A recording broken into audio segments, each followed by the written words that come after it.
different than David's and Michelle's. I think all of us knew that Michelle and David were not going to be together at the end of this. She didn't give a shit about David. You want to wait till I get over there? Sure. Come sit down. I'll gladly. Hey guys, welcome to Little Blackbird 91. We're talking to you guys about the undisputed villain of the world. It has to be Madison. Shout out to Madison, because that play right there was one for the gods. Like, honestly, this deflection that she did in this moment, I hope it was editing. I hope that editing cut some of her words in between that space, because that was a major deflection. Like, the conversation was about you and, you know, whether you guys were cheating from the very beginning. And I get it, right? There seems to be some kind of link in terms of linking Michelle not wanting David at the very beginning. But it was talking about you, baby. And you start off talking about how you and Alan's connection and then shifted to Michelle. I said, oh, the dark arts is in full effect. She is in a different stratosphere. She's unloaded the undisputed villainy of the world. So today's topic, we're going to talk to you guys about opportunistic betrayal. Okay, you have to understand there are different types of cheaters. There are people that want to cheat and create their own opportunity. There are people who the opportunity falls in their lap and they cheat. Okay, all right. Now, most people fall into the second category. They're not trying to cheat, but the opportunity presents itself and it seems they just can't help themselves. Now, that doesn't stop them taking accountability for the fact that they cheated, but it's something to explain some of the manipulation and the techniques that happen. Now, with Madison specifically, though, unfortunately, she had time. I mean, she was with Alan for a little while, and she was looking that man in the eye, telling him what things to change. And someone sent me a message. Shout out to them. They know who they are. They sent me a glorious message, and I think I'll do another video for that separately. But he said, you know, they were talking about the situation between, like, you know, with Madison, I think Michelle as well, about how when women don't like you, they will try to change you. And I was like, oh my God, yeah. I mean, listen, the way that we saw Madison try to change Alan was crazy. Ultimate undisputed villain. So we got to about it today and break it all the way down, because what she did there was darkest of the darkest arts. So if you're new to the channel, do me a massive favor. Make sure you're liking, you're sharing, you are subscribing, and you're clicking on that wonderful bell button. Click on all, get all my notifications as well. And don't forget as well, don't forget, okay? All right? You got the minerals. You got the minerals. Stay hydrated. Okay, let's get into the video. But let me drop a little, I gotta drop a little intro for y'all before we get anywhere else. You know what time it is.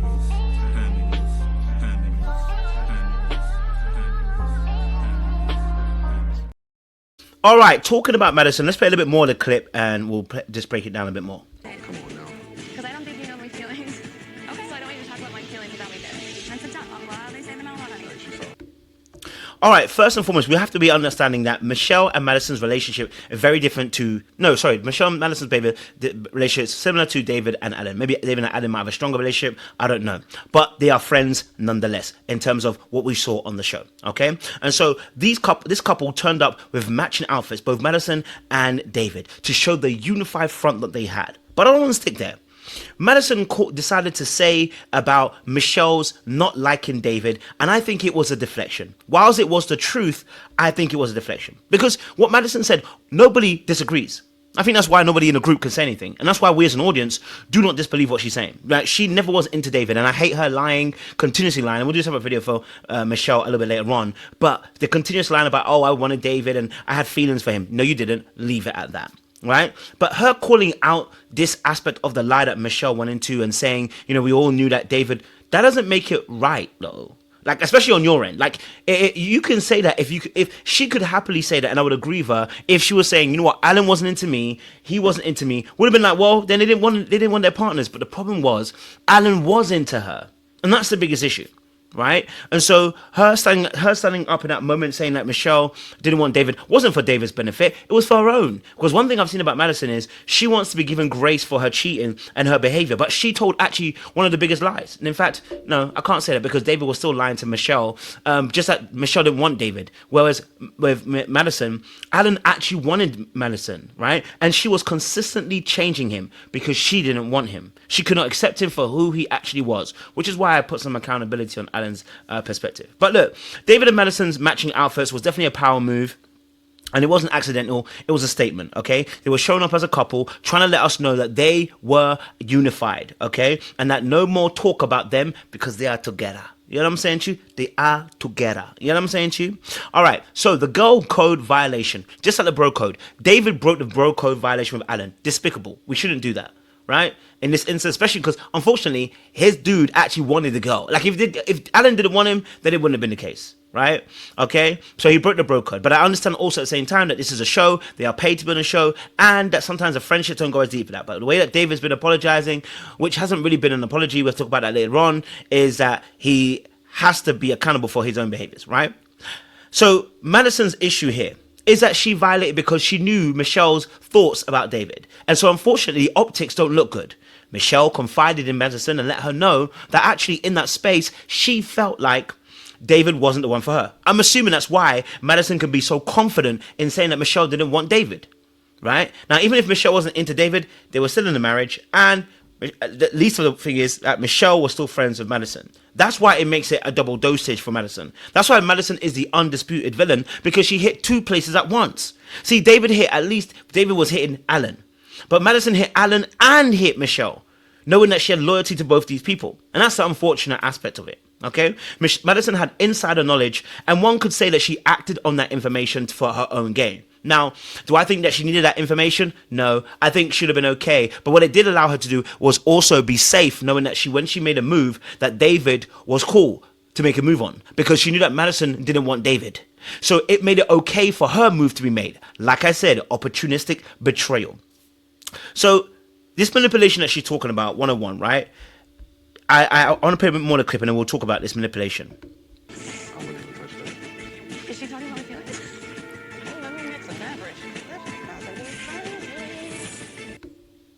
Okay, because I love this episode. I think it was a great episode towards the end. I don't know why they starved us of this great juicy stuff until later on, but hey ho.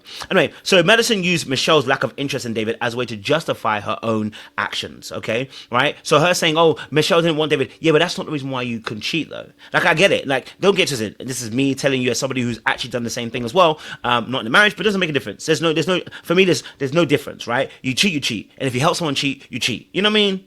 But the reality of the situation is there was no accountability. So in Madison's case, she's not admitting that, you know what? Irrespective of what you told me, I was wrong for what I did. And I think that's what's missing from David and Madison, that I've failed to hear from either of them as of yet. And I'll do a separate video on their lack of apology. Like when I tell you that I've done the same thing, I'm telling you from a place of, I actually know that I've done wrong. Now, do I feel bad? That's a different story. Do I know I've done wrong? Yes. Do I feel bad? Two different things. I think we have to be very, very clear of that. When you admit that you're wrong, doesn't mean you're always going to have the emotions of the guilt or the remorse necessarily. You might feel a bit of shame, maybe feel a bit of embarrassment, but you may not feel necessarily the guilt aspect of it, right? So she made a selfish choice and didn't actually state that. She tried to deflect it onto Michelle doesn't want David. And now there's going to be a whole argument between Michelle and Madison, when really and truly, Madison just come out clean. And so Madison doesn't mind having a fight with Michelle, because again, once more, it takes the heat off her. Just like when she was saying that she wouldn't go before the experts, and she doesn't want to be able for them to hold her accountable. And David, quite similarly too, doesn't want to be held accountable in that essence as well, right? So her saying you don't even want him doesn't make it okay for them to cheat, all right? I made him feel seen and loved, still doesn't give her any more room to help him cheat, or him to help her cheat, right? And so in the story, she now becomes the hero of David, but the villain of her friend Madison, Michelle, right? And, you know, her kind of almost saying like, you know, you're never going to make it work. It's almost really a case of like, that's why I'm here. So that's why I'm here. And I know, listen, I've said the exact same things, right? Oh, that person was at the end of their relationship. They just needed help to get out of it. Oh, you know, like if they really wanted to be in that relationship, they would have been. I wouldn't have had an opportunity. But in reality, it doesn't make a difference where they were. They weren't out of the relationship. And I decided to jump in. And so did Madison decided to jump in. So you got to take accountability for what you decided to do.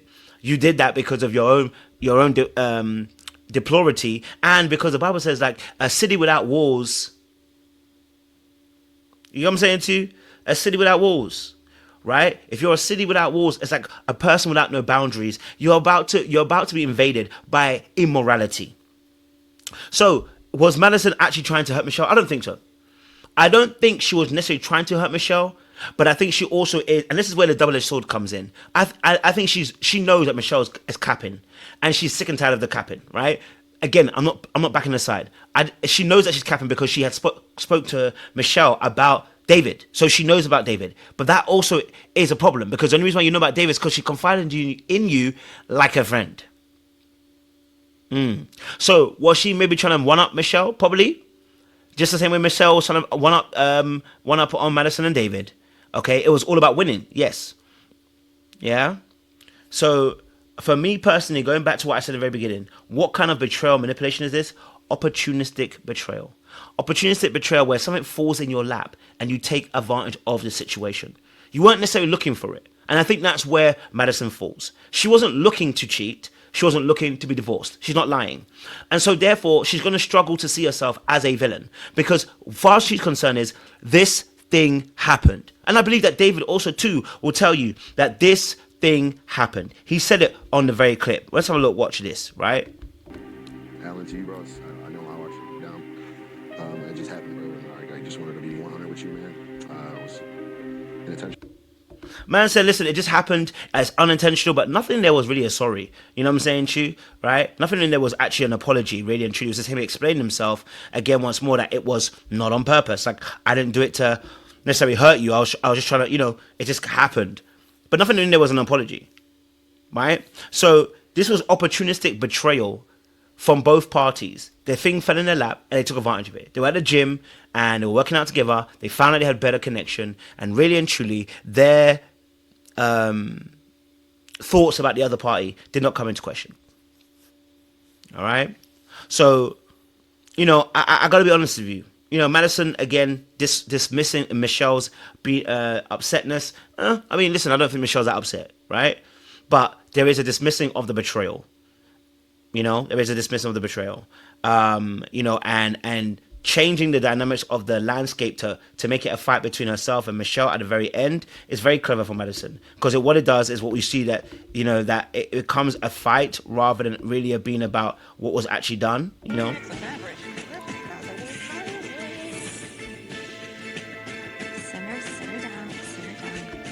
Madison said, listen, I'm the Wicked Witch of Endor. If you don't know, I'm about to let you know who I am. Now, this is very strategic again for Madison. She was deflecting and forcing us to find the narrative about a fight now between the two of them, so we can be disengaged about the cheating that they actually did. And you know what's so funny? Is that her and Michelle is exactly the same. Michelle tried to deflect and try to really redirect us in terms of what she felt about David by, I really cared about him. We know you didn't. All right? Okay, so this was very masterful. Very masterful. Right? So Madison needs to take accountability because it's villainy of the highest order. She did intentionally mean to cheat. Like, that's the whole point. Like, cheating is intentional. We don't ever do it by mistake. It is intentional. You chose what you chose, you did what you did, and you followed the steps. Okay? So this wasn't about David. This wasn't about anyone else apart from Madison herself and her own feelings of feeling like a villain and not being okay with that. She didn't want to sit with that feeling. She doesn't want to sit herself and go, I intentionally tried to cheat. She sees it as it was unintentional. It fell in my lap, which I understand, but it was intentional. Because the steps that you took, you had to be intentional to take them steps. Right? So, look, I've got to leave it. I want to be honest with you. If you've ever dealt with some betrayal, if you've ever dealt with being hurt in this particular way, and you're struggling to deal with it, reach out to me. You know what I'm saying to you? My coaching link is down below in the description box. Let's have a conversation. I want to